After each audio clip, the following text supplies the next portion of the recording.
afternoon and welcome to CEC Gurukul lecture. Today we have a special segment on symbolic expression, and for this we have our expert Ms. Manisha who will translate the lecture into sign language. So today's topic of lecture is Key Sociological Concepts. Key concepts means they are some of the important concepts that has been used by sociologists. Here we will be basically referring to classical sociologists Weber, Marx, Durkheim, and also a few contemporary ones. These sociological concepts will help us to understand society in a more holistic manner. So we are aware that sociology as a discipline studies society. It's a scientific study of society.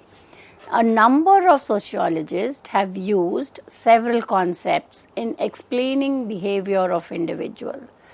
These are difference in perspective. Say the same concepts has been used by a number of sociologists. They differ in the explanation because of the context in which they are explaining, and also because of the approach that they have used. For instance, we'll see in the lecture the concept of class. Karl Marx will use class because he belongs to the conflict theory, and Weber will also use it, but he belongs to the interpretative sociology. So there is a difference in which the class as a phenomena has been explained.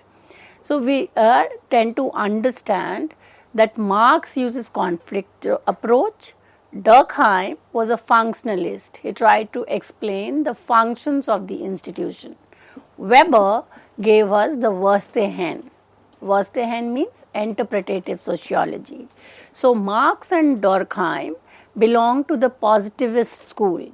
They wanted to study society in a scientific manner.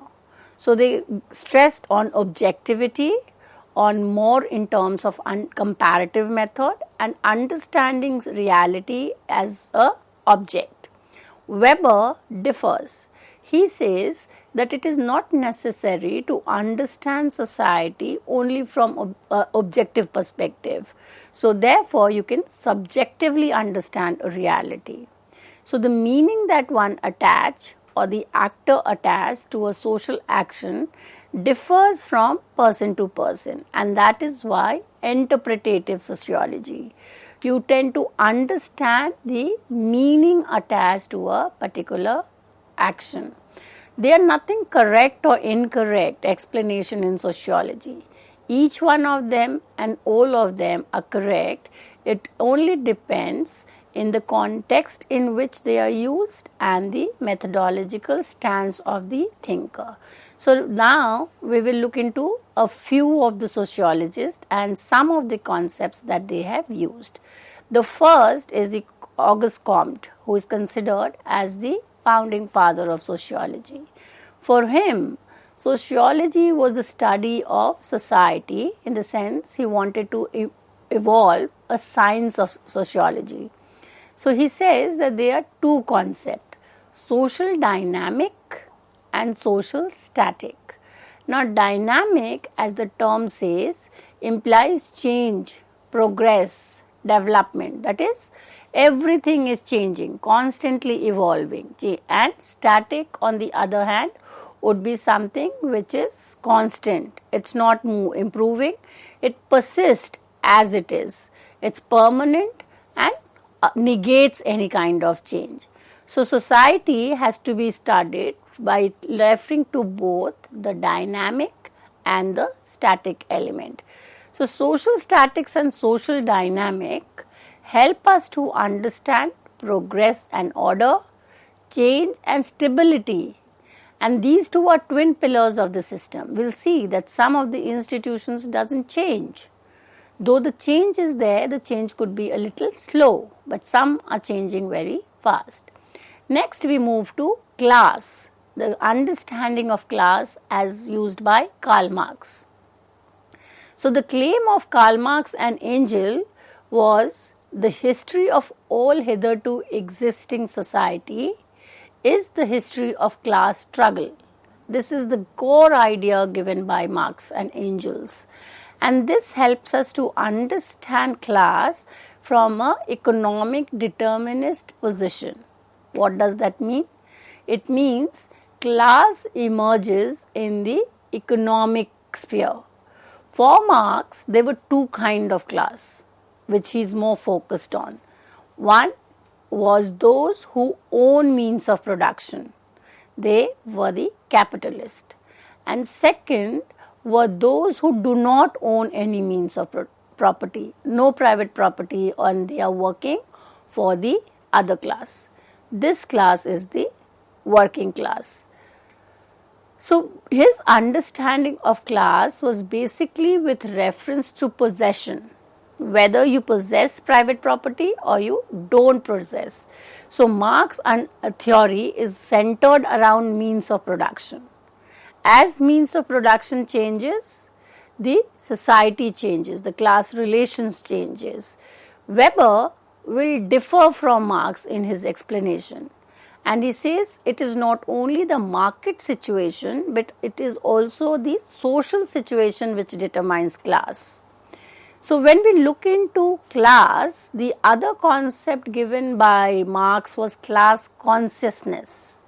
Now, class consciousness is the understanding of your own being a member of a class, of one particular class.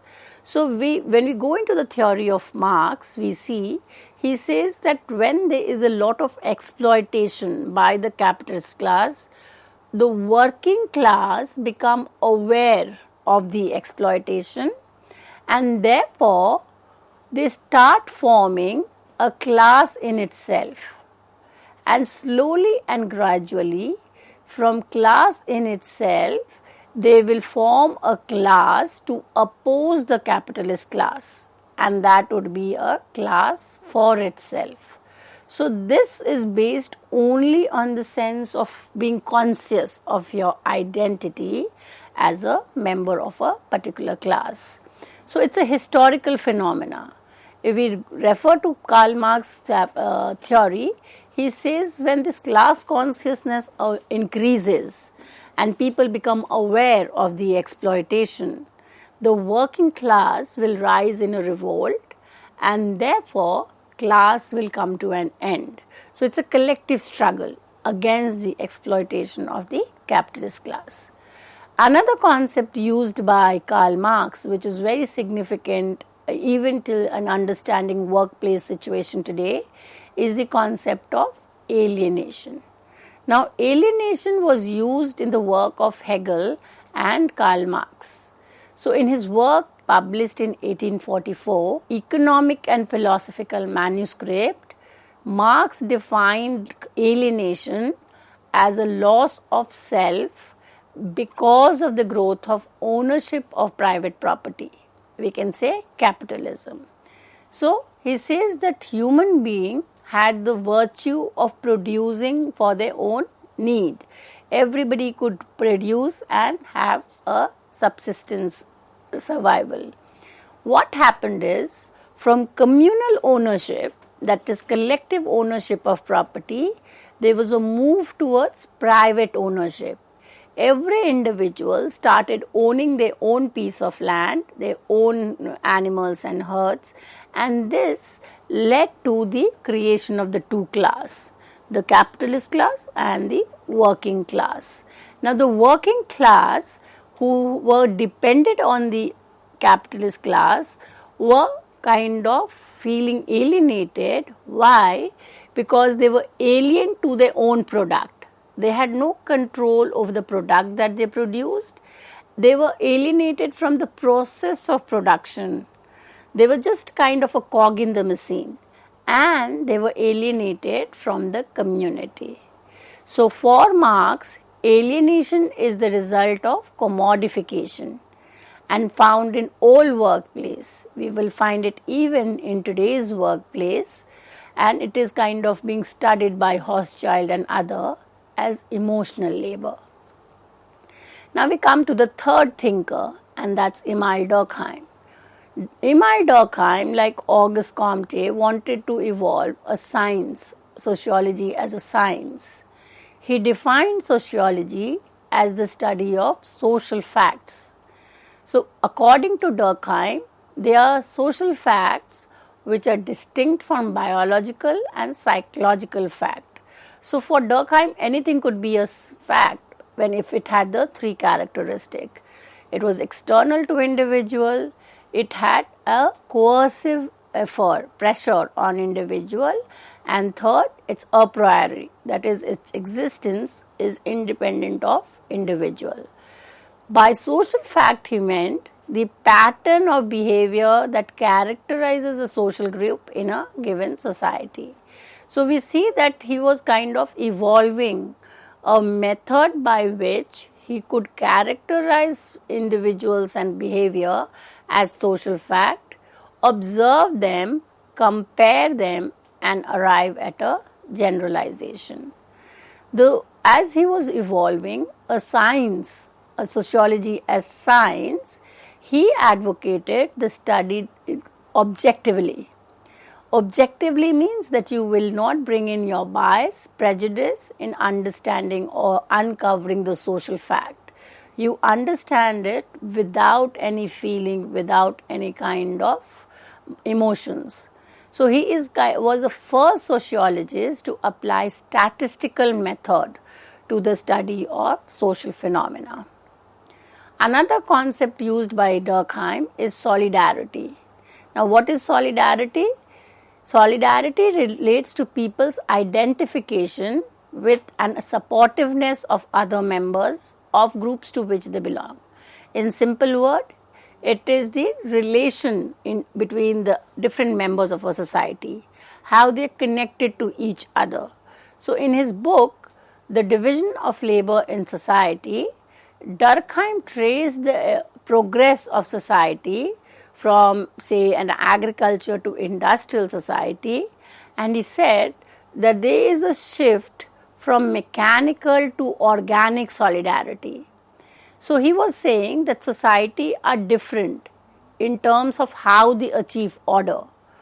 Norms, social order was central to Durkheim. So, he said if the order is maintained in a simple society, according to sameness, everybody is similar, they are doing the same kind of occupation. So, there is a mechanical solidarity. In the industrial society, there is lot of differences, heterogeneity. Even in the occupation, there are number of occupations that we are doing, but then it's not independent of each other, they are related to each other. So, the complex society have organic solidarity. Like Karl Marx, Durkheim talks about collective conscience. What is collective conscience? It is the belief, totality of belief and sentiment common to every citizen of same society. That is, every society has certain beliefs which are held true by all its members. So, the sense of belongingness, the identity of a group is something which is shared. It is basically shared beliefs, ideas, attitude and knowledge that are common to a social group or society. The collective consciousness informs a sense of belonging, identity and a behavior. So, there are several examples of collective conscience, especially he is saying that when the group we feeling increases, we have to sacrifice the individual goal and desire and stand up for the collective. So, the best example would be, say, when we all stand up for the national anthem when any Indian won the gold in the Olympics or in the Commonwealth. So, we tend to identify ourselves as an Indian, and what one person win is a moment of pride for all of us as Indians. So, this is collective consciousness. A term similar to alienation is anomie. Anomie, according to Durkheim, is the breakdown of norm. Some of the society are so strongly regulated, individuals do not find themselves as part of the society. So, they start feeling alone or they start feeling alienated. It basically refers to normlessness and disorientation. If you are in a state of anomie, you will then not follow the norms of the society. You are not able to adjust to the regulation of that society. Durkheim says that with transition from mechanical to organic solidarity, anomie increases. Why? Because there is so much of differentiation, so much of fragmentation, and every segment is regulated. So the individual kind of feels uncontrolled. There is so much of kind of pressure that they feel outside the group, and that's a sense of anomie. The third thinker is Max Weber. Max Weber's co-concept is social action. He wanted a sociology as a scientific study of human action. Now, what is social action? It refers to any action oriented to influence or influenced by another person. So, a society is in an interaction. It's kind of continuously in relation to other. It is necessary for more than one person to be physically present for action to be regarded as social action. If I'm individually praying, or if I'm individually sitting and doing some work, then it's not a social action. If in case I am praying in a temple or a mosque along with multiple people, it gets transformed as social action. It is concerned with interpretative understanding of human social action and the meaning people attach to their own action behavior. So it's a common activity that each one of us are doing, but then the meaning that we attach to it is different, and therefore it becomes significant. Another concept used by Weber was bureaucracy. Now, bureaucracy is a kind of a large-scale administrative organization, and for Weber, bureaucracy emerged with modernity, with the growth of rationality, and with the growth of market. You needed an institution or an organization to regulate the market. So Weber considered bureaucracy as an outgrowth of modern industrial market system. He has used the concept to understand the impact of science and rationality on economy and society. He has given a large number of characteristics which is found in a bureaucracy or bureaucratic structure. It includes centralized and unambiguous pattern of authority. So it's not based on personal relation. It is through competition, through selection that members are part of a bureaucracy. It's hierarchical. It's kind of arranged from you have a higher authority and then subordinate and subordinate. It has an elaborate division of labor between officials and extensive specialization of the activities. It also has an elaborate system of rules that ensures the market is impersonal, and it is kind of different from patrimonialism or patriarchalism. These were the forms of controlling power in the traditional society. Related to bureaucracy is the concept of power and domination. Weber defined power as the chance that individual in a social relationship can achieve his or her own will even against the resistance of other. So is the capacity to do what you feel like even if the system is against. And how is this possible? This is possible in a contemporary sense if you have money, or you have political linkages, or you are a member of the political system. In order to make this definition useful in the study of history and society, Weber suggests domination as an alternative or more defined concept. And what is domination? Domination is the probability that certain specific commands or all commands will be obeyed by a given group of person. So if you are in a political position, say you are politicians or you are a member of the parliament, then you have that capacity to give an order which will be accepted by all. So, you are in a dominant position compared to the rest of the population. Features associated with dominations are obedience, interest, belief, regularity. So, it's kind of very close to the concept of power. For Weber, there are three sources of power. The first is class, which is economic position in a society based on birth and individual achievement. Weber noted that manager or corporation of industry control firm, they do not own. So, this is different from Marx. Marx says it's only economy. But Weber says that there are other sources of power as well. Rather, he gives us the three dimension of power: class, status and power. The three work together to create a stratification system. Status is a prestige or social honor in terms of the position occupied in a society. Power is the ability to control others or do what you are wanting to do despite resistance. Related to the theory of power is elite theory. Vilfredo Pareto and Mosca gave us this elite theory.